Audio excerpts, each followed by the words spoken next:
Okay, another video for myself, Harvey Goldman. No cuts, no edits, no filters, and no hair. So as you can see, it's super early in the morning. I am on resort. You can also see that the resort is absolutely dead. And yeah, another morning, another video. So today's video, basically the Great British Rip-Off, why everything is basically a scam, and how we're getting suckered in. So it's not just in your head. Everything in the UK is absolutely a rip-off. This has become more apparent to me than ever across many countries that I've travelled, not just places like Turkey, even places in sort of main Europe, Spain, Portugal. You get away from the tourist traps, Barcelona, Lisbon, those places, and you find that things are much more affordable than the UK. Basically food, rent, energy, travel, every industry is seemingly finding new ways to squeeze more money out of you. Here's how they're doing it, and also what you can do about it. So basically supermarkets, this is a massive one. We know about shrinkflation, we know about skimpflation, where basically you pay the same but you get less, or you pay the same and you get inferior ingredients. You get fake promotions where they say 50% off, 60% off, but they've basically raised the original price first. And I know, yes, there's meant to be legislation to say that they can't have done this within 30 days. I do wonder how much that is enforced. I do wonder how much that is checked. I get the feeling probably not as much as we'd like to think. And then you've got loyalty card traps where basically you pay more without a card. This tricks you into handing over your data, which then gets sold on by the supermarkets or used in nefarious ways to generate more profit for them. So it's all a way of screwing us, the customer. Travel and transport is an absolute crookery business. Basically train ticket prices, and I did catch my first train in about 10 years the other day. Train ticket prices are up 50% in the last decade alone, and the services are much worse. Airports are an absolute joke. I apologise for the lorries going by. Airports are an absolute joke, and I experienced this myself just about 5 days ago.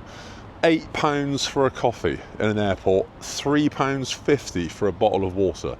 A bottle of water. That is bonkers. And I know, yes, it's a captive audience, but I feel that they make you dump all of your water before you even get through security. You know, there must be a way not to have to do that. There must be a way where they can do that at the other end so that they're not double stinging you on prices. And it does feel like it's a sting operation. Petrol stations raise prices basically before the weekends and before holidays. It's effectively legal price gouging, and it's been going on for years. Energy and utilities companies play con games.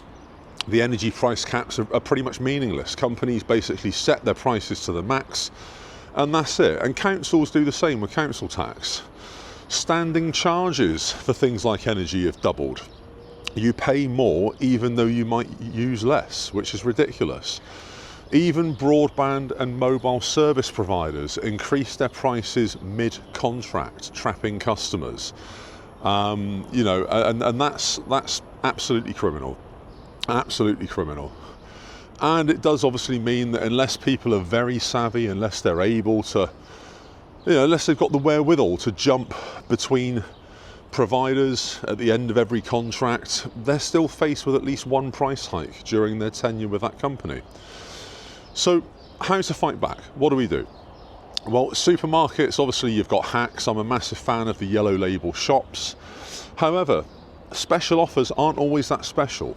And you can get around it. I've actually got myself a Booker's card now. You can get around it by bulk buying essentials.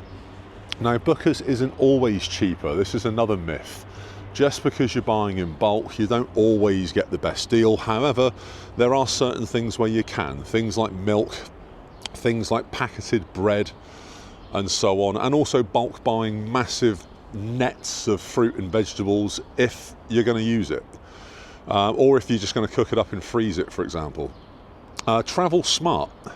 Split things like train tickets, use car sharing, book flights on Tuesdays, which is typically the lowest price, the lowest day to book a flight.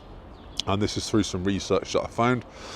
And call out price hikes, cancel contracts, switch suppliers, force competition. The Virgin was a big one for me. I was with Virgin Broadband. I was paying them about £30 a month for my internet. They then sent me a sort of message, an email that said from, I believe it's April this year, it's going up to £46. And I phoned them and I said, look, how can you justify this? I'm not paying 50% more for my broadband, you're a joke. And they said, yeah, but through the year, we've increased your speeds. Well, I never asked them to. I never asked them to. I signed up at 100 meg download.